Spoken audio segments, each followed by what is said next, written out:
Sıcak bir yaz akşamıydı. Melis köydeki büyük annesinin eski evine gitmek için yola çıkmıştı. Büyük annesi birkaç hafta önce vefat etmişti ve Melis ona miras kalan evi temizlemek ve düzenlemek için oradaydı. Evin içine girdiğinde her şeyin olduğu gibi bırakıldığını gördü. Eski mobilyalar, kitaplar ve antikalar her zamanki yerindeydi. Tozlu odalardan birinde büyük bir aynayla karşılaştı. Aynanın kenarları eski ve işlemeli bir çerçeveyle süslenmişti. Melis aynayı büyük annesinin hiç kullanmadığını hatırlıyordu. Aynaya doğru yaklaştı ve yüzeyini silerken bir an için kendi yansımasından başka bir şey gördüğünü düşündü. Ama bu sadece bir yanılsama olmalıydı. Böyle bir şey olanaksızdı ya da Melis öyle zannediyordu. Gece olduğunda Melis yatmak için üst kattaki odaya çıktı.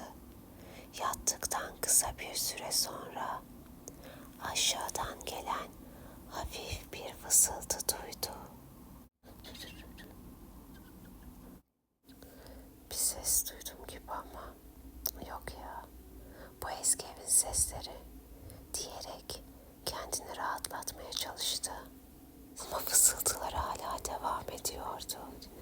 Sanki birisi ona bir şeyler söylemeye çalışıyordu. Melis daha fazla dayanamadı ve merakına yenik düşerek yatağından kalktı ve aşağı doğru inmeye başladı. Sesin geldiği yer aynanın bulunduğu odaydı. Aynaya yaklaştığında fısıltılar netleşti. Bu fısıltılar bir kadın sesiydi ve "Beni duyabiliyor musun?" diyordu. Melis korkuyla geri çekildi ama sesi dinlemeye devam etti. "Benim adım Aysu. Buraya hapsedildim ve çıkmama yardım etmelisin." Melis bu durumdan biraz korkmuştu. Ancak merakı korkusunu yenmişti ve Melis aynanın sırlarını çözmek için büyük annesinin eski kitaplarını karıştırmaya başladı. Zaten başka çaresi de yoktu. Gecenin bu vakti hiçbir yere gidemezdi. Ya burada kalıp bu aynadaki sırla yüzleşecekti ya da korkudan tir tir titreyerek sabahı zor edecekti. Kitaplardan birinde aynanın bir zamanlar bir tür geçit olarak kullanıldığı yazıyordu.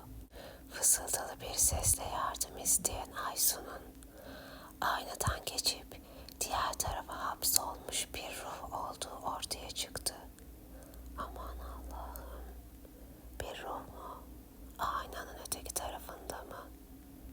Ben nasıl bir sırrın ortasına düştüm diye düşünmeye başladı Melis. Melis kitap okuyarak bir takım ritüeller öğrendi ve bu durumla nasıl baş edebileceğine karar verdi. Ertesi gece Melis Aysu'nun söylediklerini yaparak aynanın önünde belirli ritüeller uyguladı. Bir anda aynadan bir ışık parladı ve aynadan çıkan ışık Aysu'nun yüzünü netleştirdi. "Teşekkür ederim," dedi Aysu. "Artık özgürüm."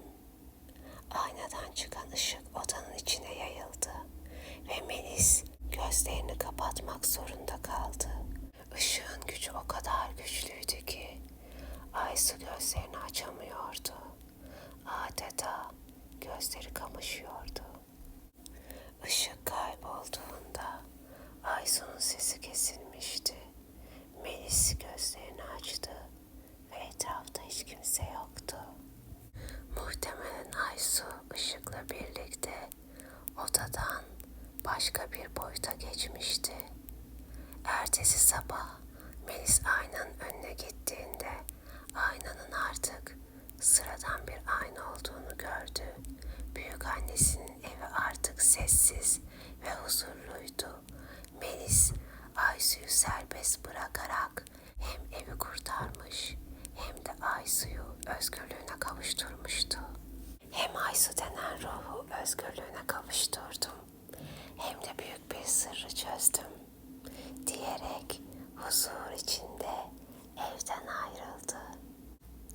Eski aynanın sırrı hikayemiz burada son buluyor.